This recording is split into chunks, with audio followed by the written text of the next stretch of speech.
Friends, welcome to SudhaSri kitchen. இப்போ நீங்கள் பார்த்துட்டு இருக்கிறது எள்ளு பர்ஃபிங்க. இந்த எள்ளு பர்ஃபி குழந்தைங்களுக்கு ஸ்கூலுக்கு ஸ்நாக்ஸ் பாக்ஸ் கொடுத்து விடலாங்க. ரொம்ப ஹெல்த்தியானது, உடம்புக்கு ரொம்பவே நல்லது. இந்த அட்டகாசமான எள்ளு பர்ஃபி 10 நிமிஷத்தில் நம்ம சட்டுன்னு செஞ்சிடலாங்க. ரொம்ப சூப்பராக இருக்கும். இந்த அருமையான எள்ளு பர்ஃபி எப்படி செய்யுதுன்னு வீடியோக்குள்ளே போய் பார்க்கலாமா? இப்போ எள்ளை ஒரு கப் எடுத்துருக்காங்க. இப்போ வானிலையில் ட்ரை ரோஸ்ட் பண்ணிக்கலாங்க. இதை லோ ஃப்ளேமில் வச்சுட்டு நல்லா வறுத்துக்கணும்.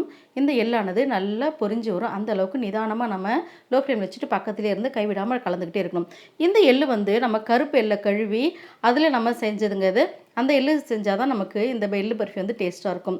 இப்போ நமக்கு வெள்ளை தோலோடையே வெள்ளை எள்ளு கிடைக்கிது. அதெல்லாம் நம்ம சாப்பிட்டோம்னா ரொம்ப கசப்பாக இருக்கும். அதனால் கருப்பு எள்ளை கழுவி இந்த மாதிரி கிடச்சிச்சின்னா அதில் செஞ்சு பாருங்கள். ரொம்ப டேஸ்ட்டு சூப்பராக இருக்குங்க. இந்த மாதிரி நல்லா நம்ம வறுத்துக்கலாங்க. கொஞ்சம் நேரம் வறுபடும் போது நமக்கு இப்போ பாருங்கள், க்ளோஸ்அப்பில் காட்டுறேன். இப்போ கொஞ்சமாக இதை எடுத்து காட்டுறேன். பார்த்திங்கன்னா உங்களுக்கு நல்லா தெரியும் வித்தியாசம். இந்த மாதிரி நம்ம நல்லா வறுத்துக்கிட்டு இருக்கும்போது இந்த மாதிரி நல்லா பொரிஞ்சு வரணுங்க. பார்க்கும்போது தெரியுது பார்த்திங்களா? இந்த மாதிரி பொரிஞ்சு வரணுங்க. இந்த மாதிரி பொரிஞ்சு வந்த பிறகு நம்ம ஸ்டவ் ஆஃப் பண்ணிடணுங்க. ஸ்டவ் ஆஃப் பண்ணிவிட்டு வேற ஒரு தட்டுக்கு இதை மாற்றி நல்லா சூடு ஆற வச்சு எடுத்துகிட்டு வந்துடுங்க. சூடு ஆற வச்சு எடுத்துகிட்டு நம்ம அந்த பாகில் சேர்த்தா தான் இந்த எள்ளு பர்ஃபி ரொம்ப நல்லாயிருக்கும், முறுமுறுன்னு இருக்கும். இப்போ இதை ஆற வச்சிடலாங்க. அடுத்தது அதே பேனில் ஒரு ஸ்பூனுக்கு நெய் சேர்த்துக்கலாங்க. இது ஆப்ஷனல் தான்.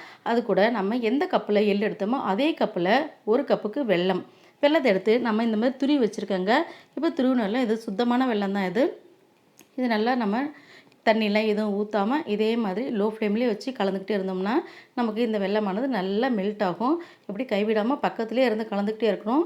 நம்ம கொஞ்சம் நேரம் கழித்து பார்க்கலாம் அப்படின்னு நினைக்கக்கூடாது. அப்படியே கலந்து விட்டுகிட்டே இருக்கும்போது நமக்கு இந்த வெல்லமானது நல்லா மெல்ட் ஆகிடுச்சு. பார்த்திங்களா? இந்த மாதிரி மெல்ட் ஆகி நல்லா இந்த மாதிரி கரைஞ்சி வந்துருச்சு. இன்னும் கொஞ்சம் நேரத்தில் நல்லா பபிள்ஸ் வந்துடும் பாருங்கள். இந்த மாதிரி நல்லா கொதிச்சு வரணும். இந்த வெல்லமானது இந்த நல்ல மாதிரி கொதிச்சு வந்துட்டு இருக்கும்போது இப்போ பாகு ரெடி ஆகிட்டே இருக்குது. ஆனால் இந்த பாகு நமக்கு பத்தாது. இந்த மாதிரி நல்லா கலர் மாறி வரணும். கருத்துறாமல் பார்த்துக்கணும். இந்த மாதிரி வரும்போது ஒரு தட்டில் கொஞ்சமாக தண்ணி ஊற்றிட்டு இந்த பாகு ஊற்றிக்கலாம். இந்த மாதிரி கோடு மாதிரி ஊற்றிட்டா நமக்கு உடைக்கிறதுக்கு கரெக்டாக வருதான்னு பார்த்துக்கலாங்க. கொஞ்சம் ஒரு செகண்ட் வெயிட் பண்ணுவோம். இப்போ போட்டால் இந்த மாதிரி சத்தம் வரணும். உடைச்சா இந்த மாதிரி டக்கு டக்குன்னு உடையணும். இந்த மாதிரி இருக்கிற ஸ்டேஜில் நம்ம வறுத்து வச்சுருக்கிற எள்ளை உடனே இதில் சேர்த்துக்கணுங்க. இப்போ எள்ளையும் நம்ம சேர்த்துட்டு கைவிடாமல் இப்படியே கலந்துக்கிட்டே இருக்கலாம். ரொம்ப சூப்பராக நமக்கு ஈஸியாக வரும். இப்போ இந்த வெள்ளை எள்ளையும் வறுத்து வச்ச வெள்ளை எள்ளையும் இந்த வெள்ளை பாகும் நம்ம நல்லா இந்த மாதிரி கலந்து விட்டுக்கிட்டே இருக்கணுங்க. இது கூட நெய், எண்ணெய் இந்த மாதிரி எதுவுமே சேர்க்க வேணாங்க. ரொம்ப ரொம்ப ஈஸியாக நமக்கு பாருங்கள் வானிலையில் ஒட்டாமல் அழகாக வருது. பார்த்திங்களா? இந்த மாதிரி ஸ்டேஜ் வர்ற வரைக்கும் நம்ம எல்லாம் கலந்து வர்ற வரைக்கும் நல்லா ஒரு நிமிஷம் கலந்துக்கணுங்க. இந்த மாதிரி நல்லா கலந்துட்டணும். நம்ம ஸ்டவ் ஆஃப் பண்ணிட்டுலாம் கலக்கூடாது.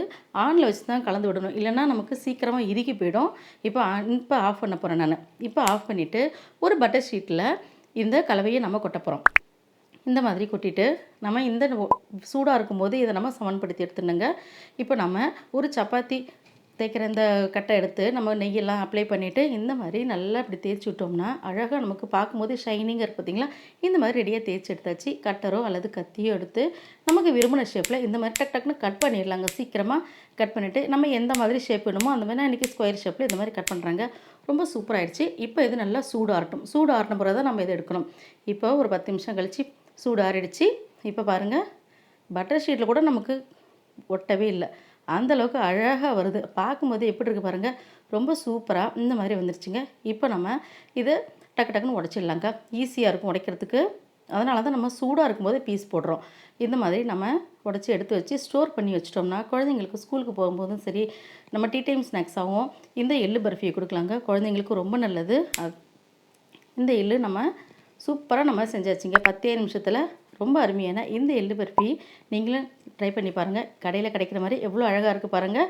இந்த அட்டகாசமான எள்ளு பர்ஃபி உங்கள் வீட்லேயும் நீங்கள் ட்ரை பண்ணி பாருங்கள். நம்மளுடைய அருமையான எள்ளு பர்ஃபி ரெடி. உங்களுக்கு இந்த எள்ளு பர்ஃபி பிடிச்சிருந்துச்சுன்னா SudhaSri கிச்சனுக்கு சப்ஸ்கிரைப் பண்ணுங்கள். ஃப்ரெண்ட்ஸ் அண்ட் ரிலேட்டிவ்க்கு ஷேர் பண்ணுங்கள், லைக் பண்ணுங்கள், கமெண்ட் பண்ணுங்கள். ஆரோக்கியமானதை சமைப்போம், ஆனந்தமாக இருப்போம். தேங்க்யூ.